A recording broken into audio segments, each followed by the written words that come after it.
Band at Sierra Vista Middle School, and we're also going to festival in a couple of weeks. But this band is also going to a different festival. This band was invited to participate in the National Band and Orchestra Festival at New York City to play at Carnegie Hall, which we're going to be doing over in spring break. So they worked really hard. This is the same music we're going to be performing at Carnegie Hall as well as tonight. So this is kind of like maybe our warm-up performance before we travel back east. When I was putting together this program, I had a little bit of a theme going.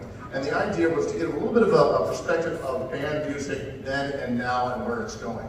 So the first piece you just heard is kind of where band music is now. Composer Frank DeKelly is considered one of the master composers. He's been around for about 20, 30 years, produced some of the great band music that you hear today. And so that's music of where we are now.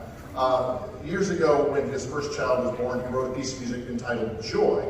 And it was a piece written for a middle school band. And then later on, when his second child was born, he took that piece, Joy, and kind of embellished it a little bit more. And he called it Joy Revisited, which was supposed to be for high school students. And that was the piece you just heard this band perform right now, Joy Revisited.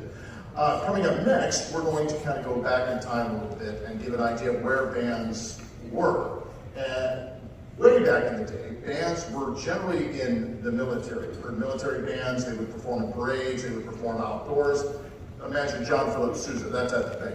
And then somewhere around the 40s or 50s, somebody said, hey, why can't we put those musicians inside the concert hall like the symphony orchestra? And thus this type of ensemble was born. And the great composers of that time period not only wrote for orchestra, but also wrote for band. This piece you're about to hear by that composer, one of those composers, Claire Runman, is entitled Little English Suite. And we're going to perform 3 of those 4 movements for you right now. And again, remind you not to applaud in between the movements, but wait until the end of this fantastic piece. Here is Claire Grumman's Little English Suite.